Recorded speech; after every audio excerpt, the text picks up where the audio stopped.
We are doing these programs in the prisons in India, in South India and also in United States. Have you read something about it? Yes. Yeah.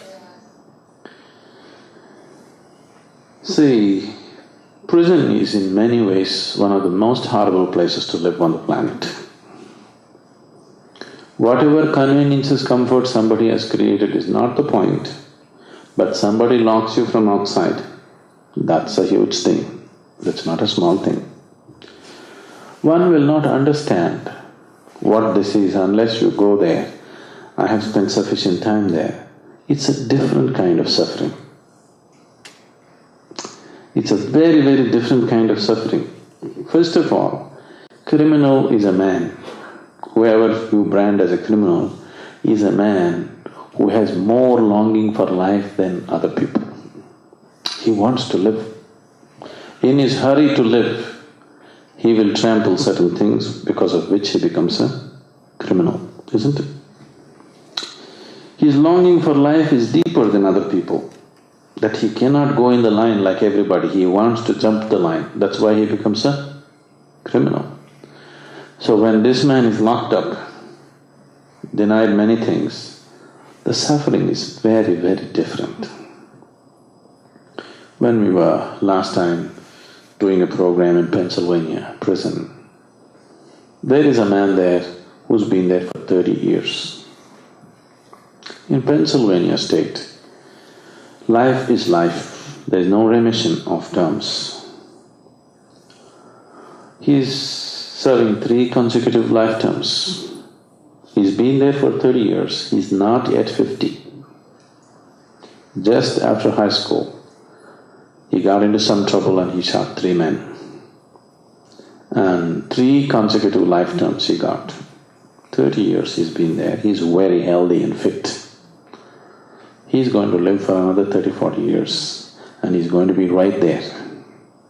He knows that very well, no question of remission and there is no death sentence. Even if he kills another 10 people in the prison, he will get another 10 lifetimes.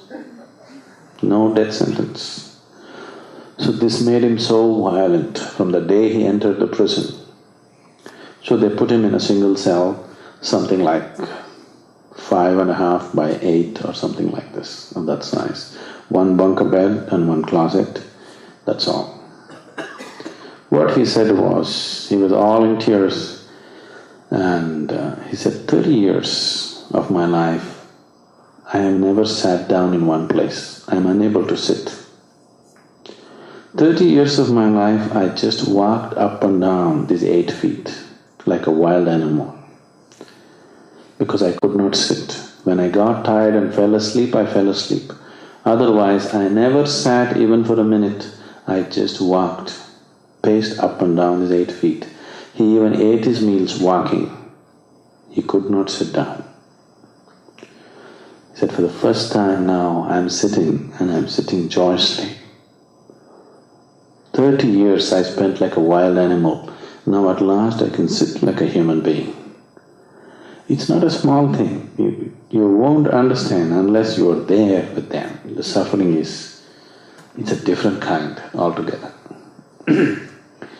So now from the prisons of India and United States, we have over 2,000 poems written by the inmates.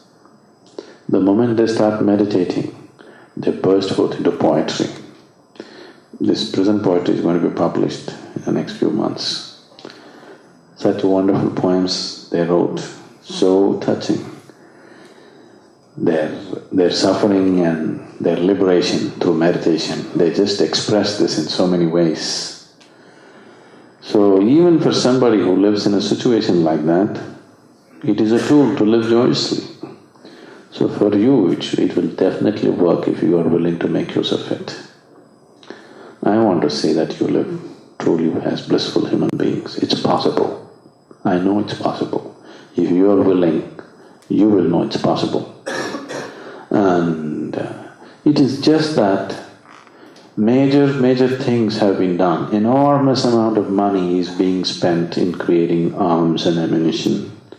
Enormous amount of money is being spent in tobacco and alcohol and pleasures and entertainment and everything. But never before has humanity, except when somebody like Gautama came, the king, the Ashoka, dedicated huge sums of money to spread the meditation in the country. That's why Gautama became popular, because the king took it up. The emperor Ashoka took it up and gave him the resources and the people to spread meditation, because he saw this is what needs to happen. But otherwise, most of the time humanity has never invested in spreading tools of joy, inner joy, for themselves and for everybody. People have not invested.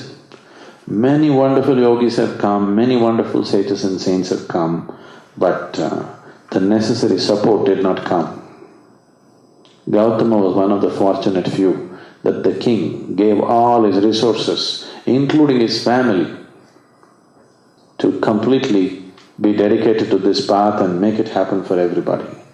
It's a real tragedy that humanity never invested in seeking joy within themselves.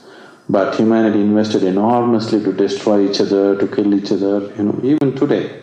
After all this, still the maximum investment is still going into the arms industry in the world, isn't it? It's so unintelligent. Forget about anything else. It is so unintelligent that we have to invest in that direction, not in well-being. It's time you invest your time, life and your resources to make, the right kind of things happen in the world, isn't it? For yourself and for everybody.